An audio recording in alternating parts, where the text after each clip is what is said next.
देखिए। नीचे दिए गए चित्रों को ध्यान से देखिए, फिर उन पर आधारित प्रश्नों पर कक्षा में वाद विवाद करवाइए।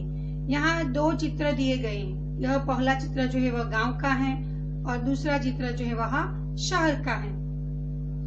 उन्हें ध्यान से देखना है। यह देखना है कि गांव का वातावरण कैसा होता है और शहर का वातावरण कैसा होता है। इसका उत्तर इस प्रश्न के माध्यम से मिल जाएगा। प्रश्न 1, दोनों चित्र में क्या अंतर है? गांव का चित्र और शहर का चित्र, दोनों चित्रों में अंतर क्या है? दोनों चित्रों में से एक चित्र गांव का और दूसरा नगर का है।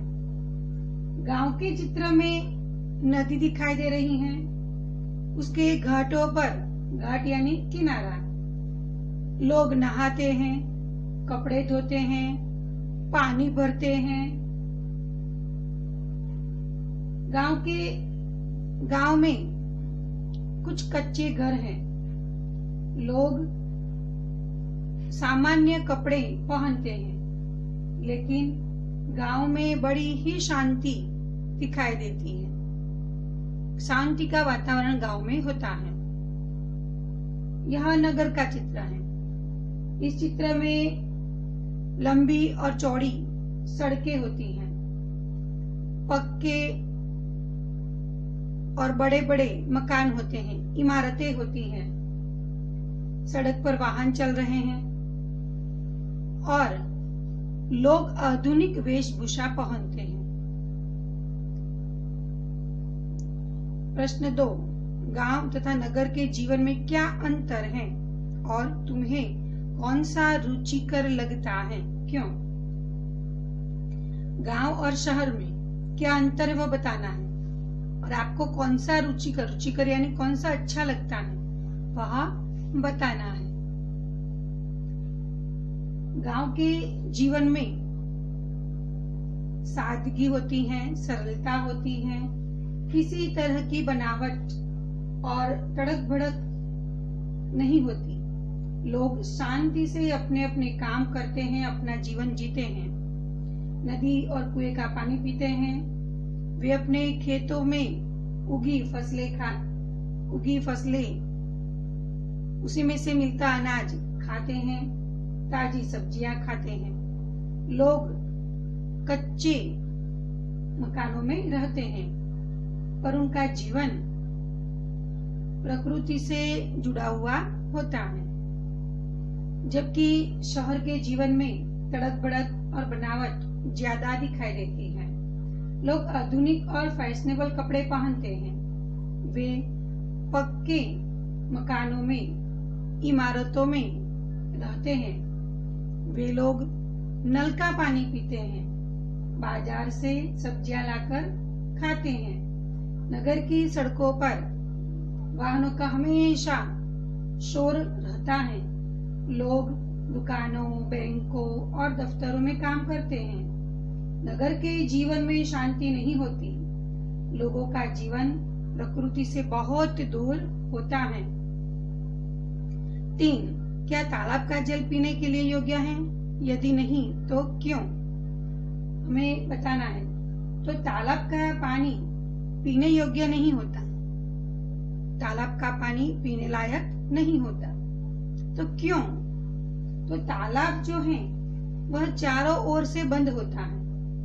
उसमें चारों ओर से बाहर की धूल, मिट्टी गिरती है, पेड़ों के पत्ते भी गिरते हैं और सड़ जाते हैं। लोग तालाब के किनारे कपड़े धोते हैं, नहाते हैं, जानवरों को नहलाते हैं। ये सारी गंदगी तालाब के जल को दूषित कर देती है।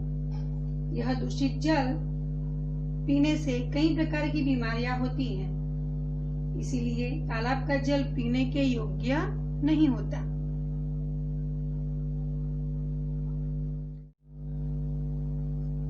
नीचे दिए हुए मुद्दों के आधार पर विज्ञान वरदान या अभिशाप इस विषय के एक पक्ष पर अपने विचार कारण सहित प्रस्तुत कीजिए। प्रदूषण, बिजली, अंतरिक्ष की खोज, डॉक्टरी सुविधा, दूरभाष, कंप्यूटर, परमाणु, बम, पिस्तौल, यातायात, ग्लोबल वार्मिंग, इन सारे शब्दों को ध्यान में रखकर हमें विज्ञान वरदान या अभिशाप इस विषय पर अपने विचार रखने हैं। प्रत्येक वस्तु के दो पहलू होते हैं। एक पहलू उसकी अच्छाइयां बताता है तो दूसरा पहलू उसकी बुराइयां। विज्ञान को भी इस कसौटी पर कसे तो सबसे पहले उसके अच्छे पहलू ही हमारे सामने आते हैं। विज्ञान ने बिजली की खोज कर पूरी मनुष्य जाति पर बड़ा उपकार किया है। ट्यूबलाइट, पंखे, एसी, फ्रीज, कूलर, गीजर आदि बिजली से चलने वाली अन्य मशीनें विज्ञान की ही अद्भुत देन हैं। डॉक्टरी पेशे के तमाम उपकरण, एलोपैथी दवाइयां विज्ञान ने ही हमें दी है। टेलीफोन और मोबाइल हमें विज्ञान से ही मिले हैं। फिल्में और दूरदर्शन विज्ञान के ही उपहार हैं। कंप्यूटर देकर तो विज्ञान ने आज दुनिया में क्रांति कर दी है। मोटर, बस, ट्रेन, हेलीकॉप्टर, हवाई जहाज आदि वाहन भी विज्ञान की ही देन है। विज्ञान के कारण आज मनुष्य अंतरिक्ष में पहुंच गया है। चांद की धरती पर उसने अपने कदम रख दिए हैं। विज्ञान के इन अनमोल वरदानों के कारण मनुष्य आज धरती पर ही स्वर्ग के सुख ले रहा है। इन सब वैज्ञानिक उपकरणों के साथ ही विज्ञान ने बंदूक, पिस्तौल, परमाणु बम जैसे हिंसा और विनाश के साधन भी हमें दिए हैं। विज्ञान के कारण आज जल, थल और वायु में प्रदूषण फैला है। इसमें संदेह नहीं है कि ये विज्ञान के अभिशाप हैं, परंतु विज्ञान के वरदानों की तुलना में उसके अभिशाप खतरनाक होने पर भी कमजोर पड़ जाते हैं। सच तो यही है कि यदि विज्ञान न होता तो मानव जाति आज भी वही जीवन जीती जो आदिकाल में जीती थी। इसीलिए हमें विज्ञान को वरदान और आधुनिक वैज्ञानिकों का आभार मानना चाहिए। उनके प्रयत्नों से ही हमें ये वैज्ञानिक सुविधाएं मिली हैं। इस प्रकार आपको किसी एक विषय पर अपने विचार प्रस्तुत करने हैं।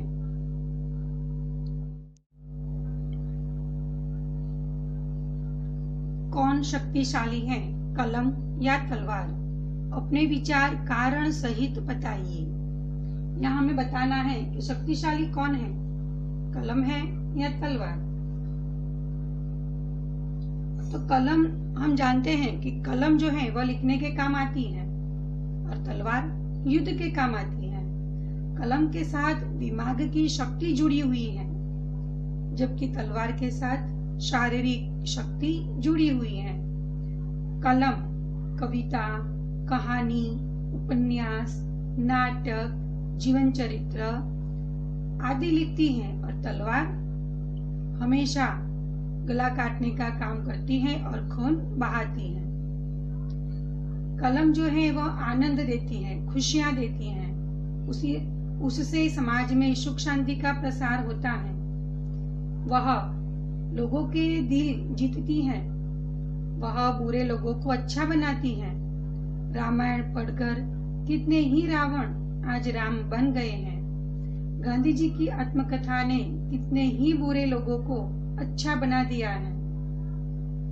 व्यास, वाल्मीकि, कवि कालिदास, कवि तुलसीदास, रविंद्रनाथ टैगोर, शेक्सपियर आदि कलम के कारण मरकर भी आज अमर हो गए हैं।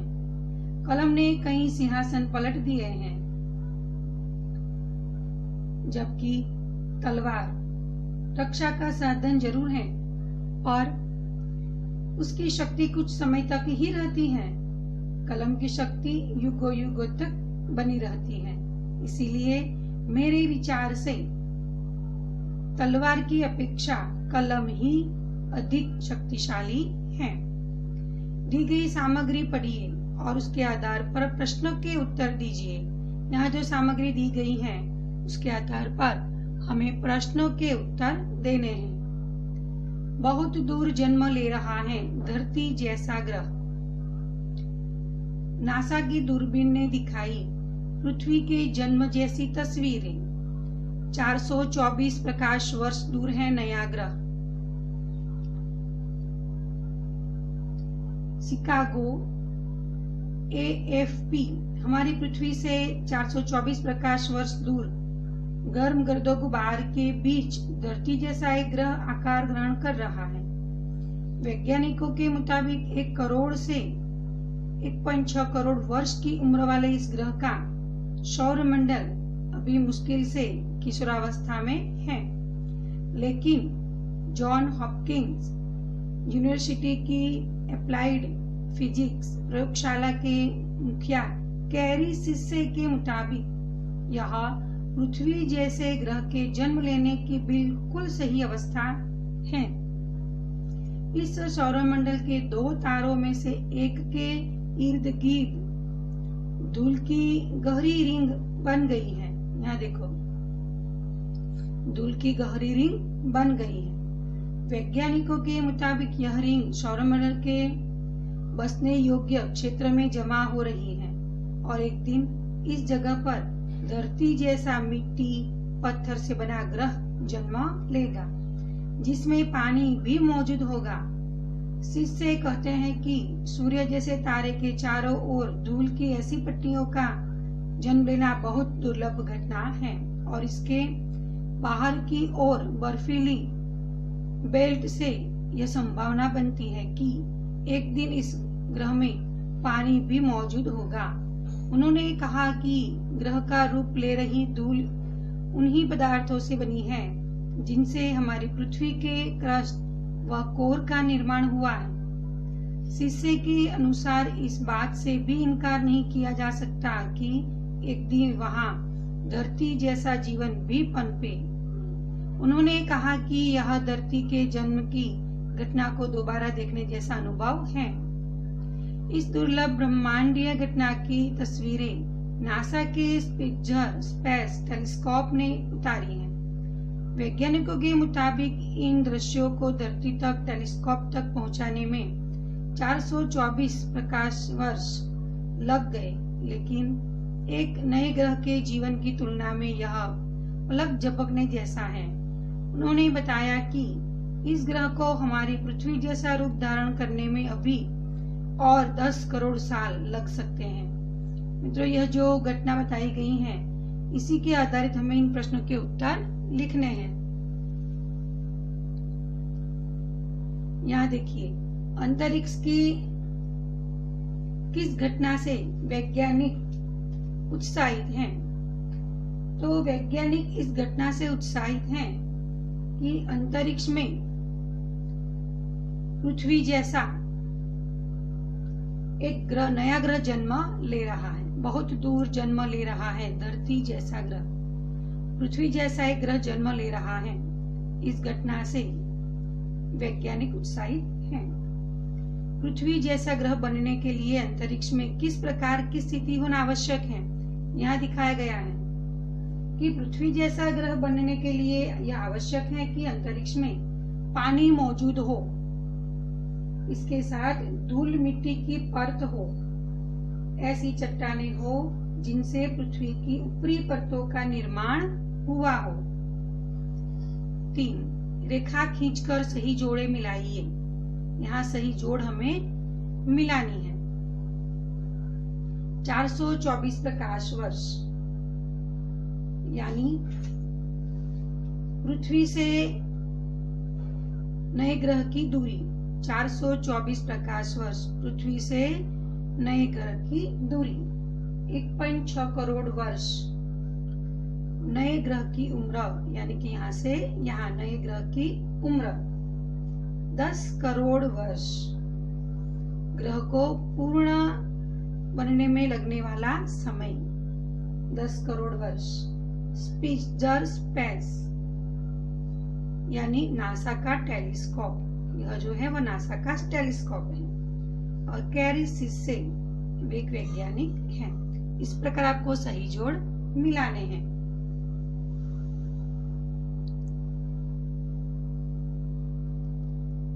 स्वाध्याय, उदाहरण के आधार पर उपसर्ग लगाकर शब्द पुनः लिखिए। यहाँ हमें उपसर्ग लगाकर शब्द फिर से लिखने हैं। उपसर्ग यहाँ पर दिए गए हैं, इसका उपयोग करके हमें नए शब्द बनाने हैं। जैसे देश, तो वी उपसर्ग है तो बनेगा विदेश। यहाँ शब्द दिया गया है भिन्न, वी उपसर्ग लगाकर विभिन्न शब्द बनाया गया है। उसी प्रकार देश, वी उपसर्ग लगाकर नया शब्द बनेगा विदेश। पका, अद उपसर्ग लगाया जाएगा अद पका।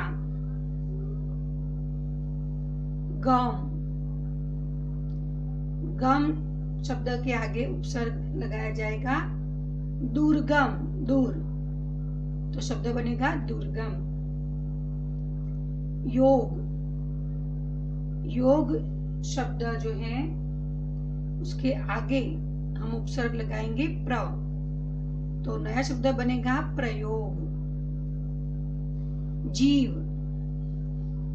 जीव शब्द के आगे उपसर्ग लगाएंगे हम नीर, तो नया शब्द बना निर्जीव। बल शब्द के आगे भी लगाएंगे नीर, तो नया शब्द बना निर्बल। समझ शब्द के आगे हम उपसर्ग लगाएंगे गैर, तो नया शब्द बना गैर समझ। सुविधा शब्द के आगे उपसर्ग लगाएंगे अ, तो नया शब्द बना असुविधा। वांछित शब्द के आगे हम उपसर्ग लगाएंगे अ, तो नया शब्द बना अवांछित। इस प्रकार आपको शब्द बनाने हैं। उदाहरण के आधार पर प्रत्यय लगाकर शब्द पुनः लिखिए। यहाँ हमने उपसर्ग लगाए और यहाँ नीचे हमें प्रत्यय जोड़ना है। विदेश शब्द के पीछे उपसर्ग पीछे लगाने होते हैं, तो विदेश के पीछे ई लगाने पर बनेगा विदेशी। यहाँ शब्द बनेगा विदेशी।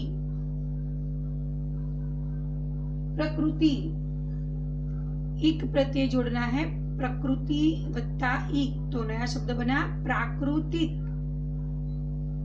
पुत्र, ई प्रत्यय जोड़ना है, नया शब्द बना पुत्री। लापरवाह, यहाँ भी ई प्रत्यय जोड़ना है, तो नया शब्द बना लापरवाही। चंचल, ता प्रत्यय जोड़ना है, चंचलता। यंत्र, इक प्रत्यय जोड़ना है, तो नया शब्द बनता है यांत्रिक। मानव शब्द के पीछे हमें जोड़ना है ता प्रत्यय, तो बनेगा मानवता। हंस शब्द के पीछे ई प्रत्यय जोड़ना है, तो नया शब्द बना हंसी। इस प्रकार आपको प्रत्यय जोड़ने हैं। चित्र के आधार पर काव्य की रचना कीजिए। यहाँ पर आपको काव्य रचना करनी है। 2 पंक्ति दी गई है और आगे आपको खुद अपने विचारों से पंक्ति बनानी है। घड़ी लगी दीवार पर टिक टिक कर तू चलती है। घड़ी लगी दीवार पर टिक टिक तू करती है। दिन हो चाहे रात हो, समय का ज्ञान कराती है। टिक टिक करती तू चलती है। इस प्रकार आपको यहाँ काव्य पंक्ति लिखनी है।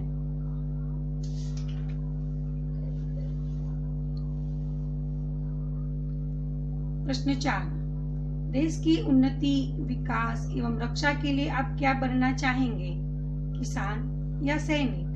कारण सहित अपने मित्र को पत्र लिखिए।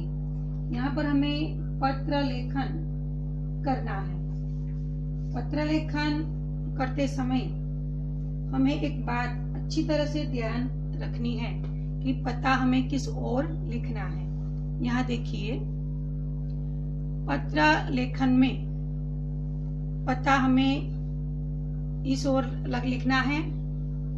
यह जो लाल खड़ी रेखा है उसे ध्यान में रखना है कि उसके पास हमें पता लिखना है।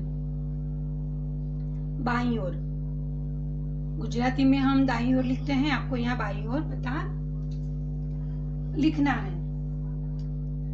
प्रिय मित्र, सप्रेम नमस्कार।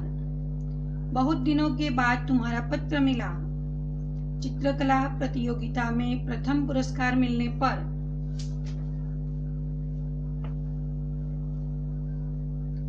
तुम्हें ढेर सारी बधाई। पत्र में तुमने पूछा है किसान या सैनिक बनने के बारे में तुम्हारी पसंद क्या है। बड़ा टेढ़ा सवाल है, क्योंकि हमारे देश में किसान और सैनिक दोनों का महत्व है। यदि जवान राष्ट्र का रक्षक है तो किसान हमारा अन्नदाता है। फिर भी मैं तो किसान बनना ही पसंद करूंगा।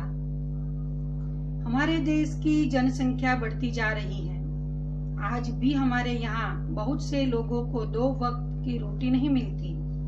अनाज महंगे हो चुके हैं, दाल महंगी हो चुकी है, मसाले महंगे हैं और तेल भी महंगा है। वे चीजें सबको सुलभ नहीं होती। देश में लाखों बच्चे कुपोषण के शिकार हैं, क्योंकि उनको जरूरी पौष्टिक आहार नहीं मिलता। इस खाद्य समस्या का हल कृषि के विकास से ही हो सकता है। खेतों में अनाज, दाल, तिलहन, सब्जियां आदि भरपूर पैदा होगी, तभी सबको सुलभ होगी। खेतों में अनाज, दाल, तिलहन, सब्जियां आदि भरपूर पैदा होगी, तभी सबको सुलभ होगी। देश के जवानों को भी तो खाद्य पदार्थों की पूर्ति करनी पड़ती है। इस प्रकार वर्तमान परिस्थितियों में मैं किसान बनना ही पसंद करूंगा। इस पत्र के उत्तर में तुम अपनी पसंद के बारे में जरूर बताना। शेष सब कुशल है। तुम्हारा मित्र। यहाँ जो व्यक्ति पत्र लिखता है उसका नाम लिखना है। इस प्रकार आपको पत्र लेखन करना है। आप अच्छी तरह से अपनी कॉपी में सोच अपनी के सारे प्रश्न लिख लीजिए। जय महाराज।